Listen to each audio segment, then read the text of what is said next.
If you're anything like me, Marvel Rivals has completely taken over your life, and honestly, I don't see that changing anytime soon.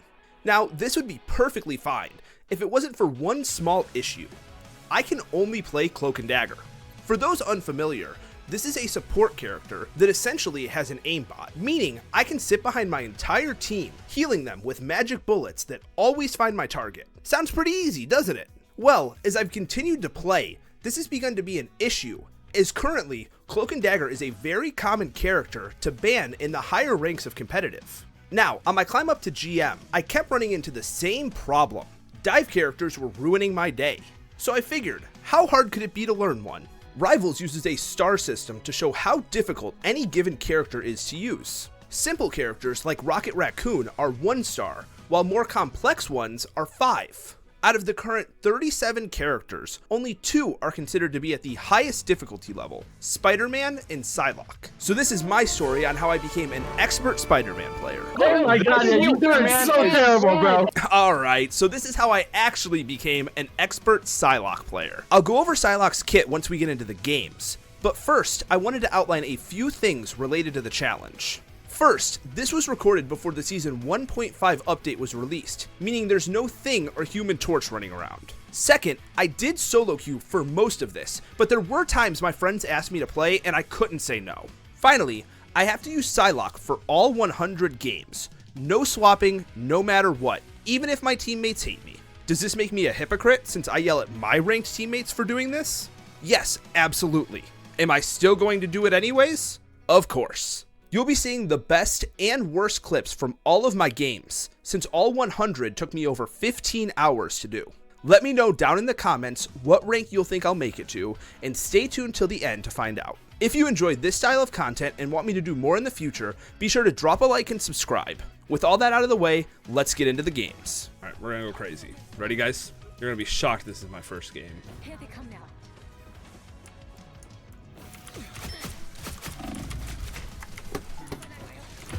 Okay, that didn't go great. Alright, so maybe this isn't going to be as easy as I thought it would be. As someone who has almost solely played Cloak and Dagger since the launch of Rivals, I've seriously underestimated the importance of one small detail: aiming. In all seriousness, the first step in taking on a challenge like this, and more specifically, learning to play in a new role, is understanding your kit. What I learned very quickly is that Psylocke's primary fire is more similar to a close-range shotgun burst, rather than a poke from a distance style that I was originally attempting. This character is designed to get into the backline, secure 1 or 2 kills, and then get out. Rinse and repeat all game. If all I continue to do is poke, I'm only fueling the enemy support ults faster, and we all know how broken those are. Another component of her kit is her right-click secondary fire, which throws multiple shurikens at once, not only enabling major burst damage when combined with her primary, but also giving health back simultaneously, adding to this character's already strong survivability. Psylocke's shift is a dash that can store up to 2 charges, allowing her to either close distance on a target quickly or get out of a fight when need be. I can already hear the comments from you pro Psylocke players. It also does damage and you should be using it to secure your kills. I know that now, and it only took me a couple games to get there. Also, side note, did you guys see that oblivious Punisher just throw down his turret? Unfortunately, we're going to be seeing that a lot more. Anyways, next up is Psylocke's E, which gives her 3 seconds of invisibility, which, similar to her dash, gives the opportunity to either sneak behind the enemy lines or disengage and retreat back to the team after securing a kill. Last in her kit is the ultimate, which is a very dangerous AoE ring that essentially eliminates any squishy characters who get caught in it, or dishes out considerable damage to larger health pool tanks. Now that we have a basic understanding of what her abilities do, the next step in these games was to figure out how to use them effectively, and more specifically, managing the cooldowns enough to not immediately die in the backline with nothing gained. This is definitely an area that I struggled with early on, as I was just using a lot of these cooldowns to get around the map quicker, and come time when I actually needed them for a fight, I was screwed. Thankfully, even though I was the type of duelist that earns a round of, quote, DPS diff comments at the end of a lost game, really having no idea what I was doing, neither did most of the enemy team starting down in the bronze rank. I was able to rise quickly through most of the beginning ranks, whether it be to bad team compositions from the enemies, players being blissfully unaware of a psycho neon assassin hunting them down, or the fact that most of the players I came across had zero positioning awareness. As you climb the ranks though, people's knowledge of hero interactions begins to improve and we start to see counterpicks. Rivals gives a number of strong options to counter the dive playstyle of heroes like Psylocke, but down this low, it's more of an inconvenience rather than a counter. Namor can be annoying with his auto-locking turrets, but as long as you keep your distance, you can usually take them out with ease. Similarly, there is Penny in her spider nest, which if left unanswered, can stop any attempt of diving the backline. Generally though, these counters had outplay potential, but seeing these interactions early let me get an idea of what to expect in the higher ranks as we continue to climb. Ironically, one of the characters that caused me the most trouble is one that I think not enough people give credit to, and that's Scarlet Witch. I know a lot of high-level players will say that she is bad, and I'm not saying she's top tier, but she definitely proved to be a challenge when diving. Maybe as I get more familiar with Psylocke's playstyle, that will become less and less of an issue, but I thought it was worthwhile to share. Just like that, after only 12 games, we have made it out of bronze into silver. Knowing now that my games would only become progressively more difficult as we continue to climb, I needed to work on another important aspect of dive characters: target prioritization and knowing when to engage in fights. Like you can see in this clip, I'm not charging headfirst into every fight, but rather focusing on cleaning up team fights, picking off weakened targets, or getting in the backline to find healers out of position without any backup from the rest of their team. There's a fine balance you need to maintain when playing a dive hero. Overextend and waste all of your cooldowns, and you are only leaving your team at a disadvantage. And while high value targets like healers should be your priority, never miss an opportunity to ego check the enemy DPS and make them regret ever playing Scarlet Witch in the first place. Something I learned quickly that can distinguish an average Psylocke player to a great one is the use of their ultimate. Most players assume it's as simple as pressing Q, but with most supports having an easy way to counter, timing is crucial. Making sure to keep track of enemy cooldowns can be the difference between a wasted opportunity and an entire team wipe that even another poorly placed Punisher turret can't escape. Even though I was still relatively early into the challenge at this point, I quickly came across my next obstacle learning this new playstyle: map knowledge, and more specifically, health pack locations. Also, just a side note, but as a healer main, the amount of times I hear, "I need healing," spammed by my Spider-Man or Black Panther, all the while they're standing next to a giant green health pack, is too many to count. After all of these games, I can probably tell you where every single health pack is in the entire game.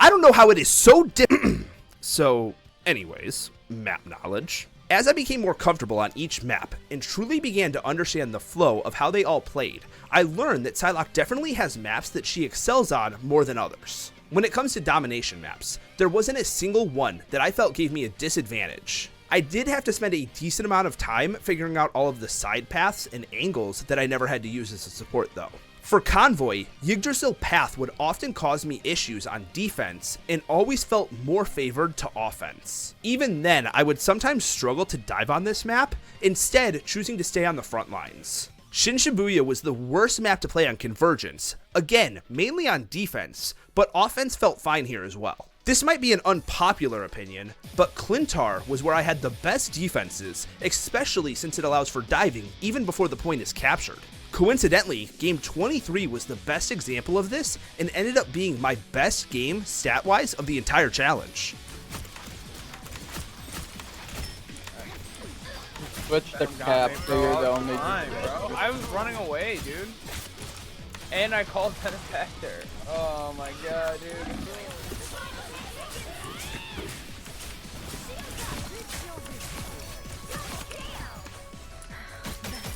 I got him. Nice, good shit.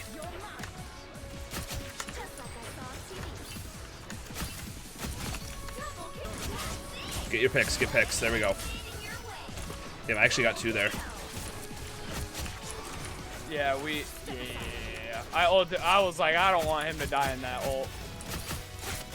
I'm immune to damage in it after the first couple seconds. We gotta get that storm, I think. He's low. Dead. I got two healers. Strange dead. I got 4 of there. Let's go. Yeah, they were pissing me off. Can you tell? Got and 5. So That's, dead. wait. That's where I was trying to go. Or dead. I'll pull him in. Got him. You too, buddy. We would like to have a full. All right.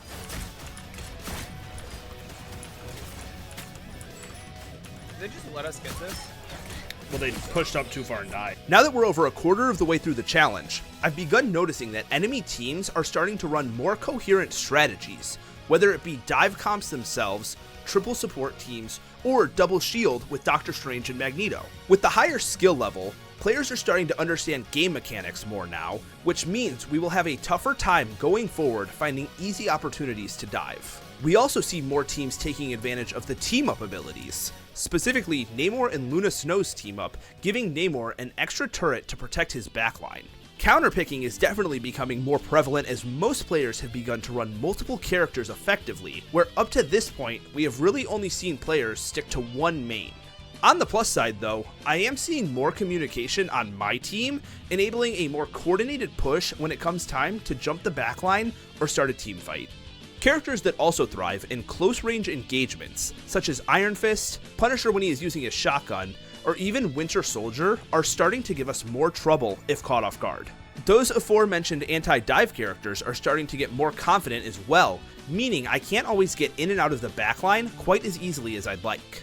Thankfully, if there is one thing we can always count on in any rank so far, is Punisher in more terrible turret placements. Also, I don't think we've covered Psylocke's own team-up ability yet. And while we don't see it as often as some of the more popular combinations, I did still find it had some niche moments where it was useful. Honestly, I think I only can remember using it in a single game so far, but for those of you that aren't already familiar, when paired with magic, Psylocke gains a recall ability similar to a Tracer recall from Overwatch. She does gain shields after using it, so it has some utility, but at this rank and higher, we really just don't see it used much. After another 23 games, we've made it out of silver into what many consider the absolute worst rank to be stuck in, gold. This absolute dumpster fire of an elo hell is where you find some of the most toxic teammates you'll ever come across in your journey through Rivals Ranked. If you ever wonder what happened to that Insta-lock Moon Knight on your team that refused to switch, then proceeds to blame the rest of the team while they went 2-13, you'll probably find them here.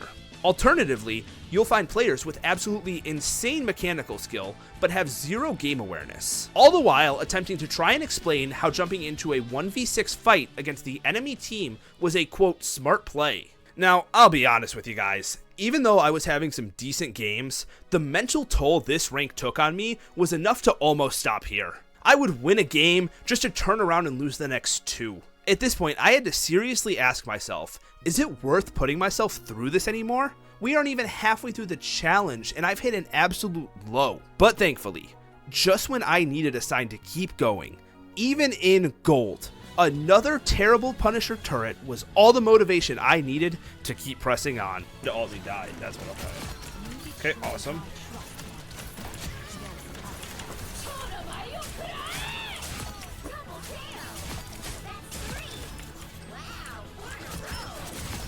Let's go. Let's fucking go!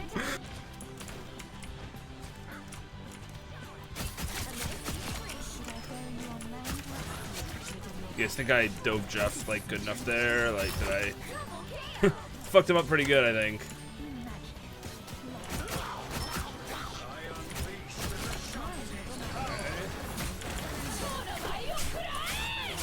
Okay, gotcha. Nice.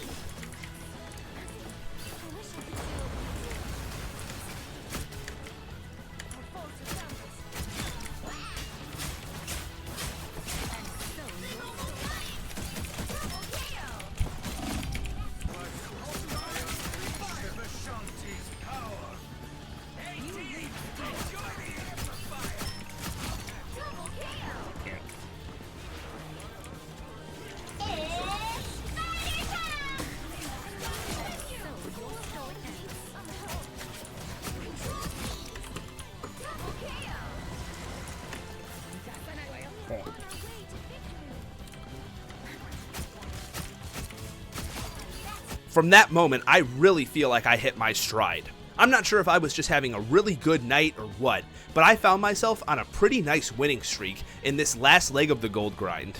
My motivation is back, and I'm ready to continue on and finally crawl out of this nightmare of a rank.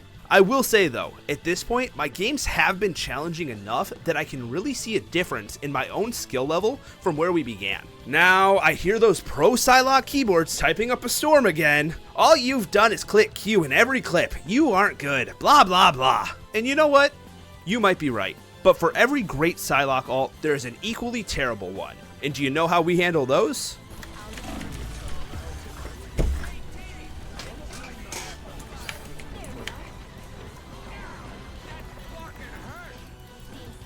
On that note, if you are a fan of terrible Psylocke alts, you know where you can find plenty more just like that? Look no further than my Twitch channel, where you can join in on the fun as the rest of my chat continues to roast me on a regular basis. For real though, if you guys have enjoyed the video so far and would like to see me do more of these challenges live in the future, I would really appreciate it if y'all drop by my streams. I'll leave the link down below and can't wait to see some new faces. This challenge has really inspired me to want to create more content like this in the future, so if you're a fan of Marvel Rivals, I'm confident you will enjoy the channel. That's it, shameless plug is over, back to the video. Another 15 games down, we've made it to Platinum, a lot better than the 23 games it took to get out of Silver. That's a major part of how I can tell how much I'm improving, since it's hard to tell just from gameplay alone, due to my opponents improving alongside me. I'd say it's at this rank where the majority of players you are teamed with are competent in their roles. They know how to play their character well, understand their responsibilities, and at this point probably have multiple heroes in each category they have had time to improve with. With being officially at the halfway point, I don't think I will discover any new concepts playing at a higher rank. However, the real challenge from this point on will be to take everything we have learned up to this point on proper positioning, map knowledge, ultimate timing, and improving enough in those areas to still be just as effective here as we have been in the lower ranks. Now, just because we've escaped ELO hell ourselves doesn't mean we're safe from the same toxic teammates from gold. If anything, they've only grown stronger. You'll see what happens when we get just a little bit of healing.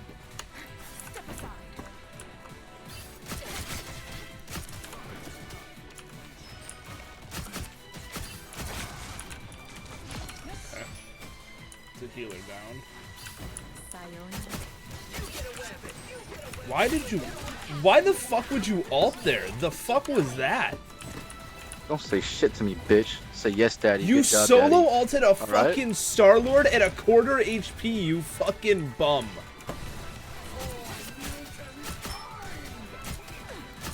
Got her, finally. Holy shit.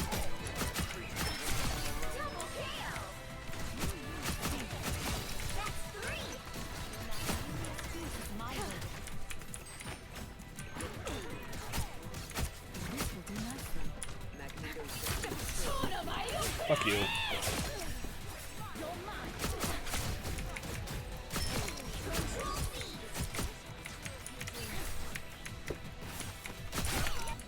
Where the fuck's my team at?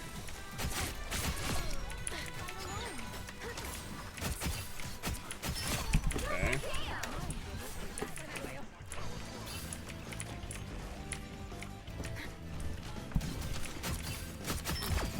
Okay.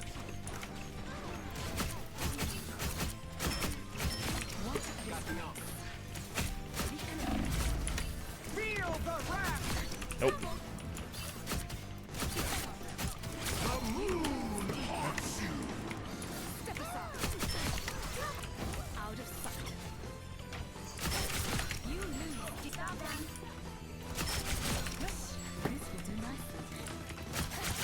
Luna's dead.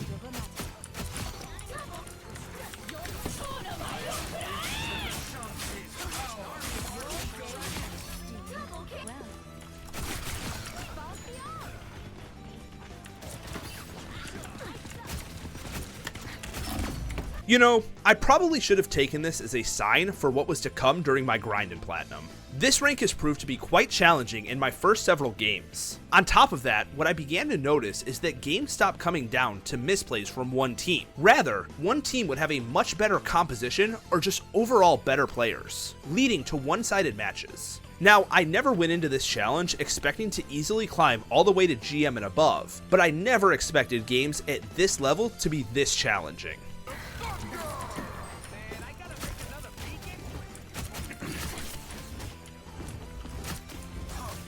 Guys, reset. Everyone just wait and spawn. We're gonna keep dying if we're standing out there.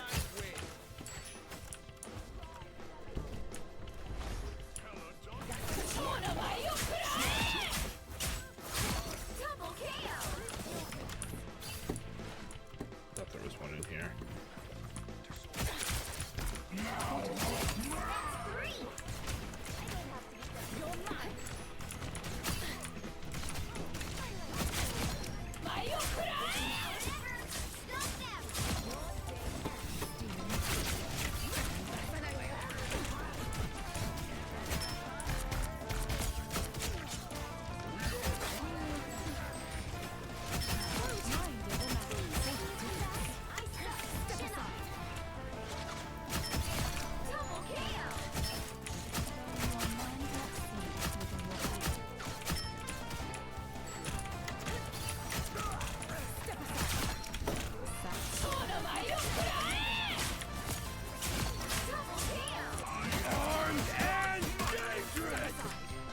What the f— No, I'm DCing. Okay. I already took a pick, which is great. Okay. What did I say? She's so much better in these scenarios, man. Plus, I'm starting to use my melee. Okay. Nice, nice.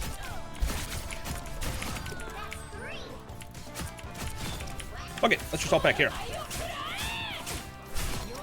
Hey, wait a minute. What are you doing up here? Now, I'm sure if you haven't thought about it already, the question might come up. What happened in games where someone else wanted to play Psylocke? It's not like she isn't a popular character. Plenty of people main her. It's completely unrealistic to assume I wouldn't run into someone who wanted to insta-lock her as well. I mean, the whole challenge is, I played 100 games as Psylocke, but I really didn't have any other options here. So what did I do to handle this, you might ask? I did what any reasonable person would do in the same situation. Take this as a life lesson. Sometimes in life, all you need to do when you want something is smile and ask politely. Someone try to take Psylocke from me. My mind is sharper. Stepping out of the shadows. That's what I fucking thought, bitch. That's what I fucking thought. With only a few games left in the challenge, it was now or never if I wanted to avoid ending my 100 games hard stuck in platinum. I needed to lock in here before it was too late, and that's exactly what I did. I was on a roll every game. It felt like I had finally taken everything I learned. Hours of training, all leading up to what can only be considered as the greatest winning streak of all time. Games 80 and 81 were a breeze. Game 82, my aim never felt better. And now, we were the team keeping the enemies trapped in spawn. Things were going great. 83, more of the same. Time to prove the pro Psylocke players wrong. we don't talk about games 80, 84, 87, and 90 though.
Before I started the challenge, I had a prediction that I would get Psylocke to Lord unlocking the alternative icon before the 100 games ended. On average, it takes about 25 hours of playtime to do so, and that was about how long I was expecting this to take. Unfortunately, with this only taking around 18 hours to complete, I was unable to get it. Now, I'm sure if I was able to maximize every second of playtime using the abilities that give proficiency points anytime I could, that I would have got it.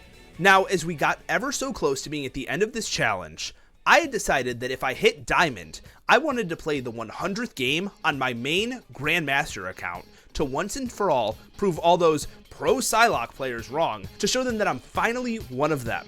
I'm no longer just a boring old cloak and dagger main. I may not have been able to aim, or manage cooldowns, or even know what my abilities did when I first started, but all that has changed now. Time to finish off this ranked grind strong as I prepare for my final challenge.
I won my one fucking game of Psylocke on GM. Let's go.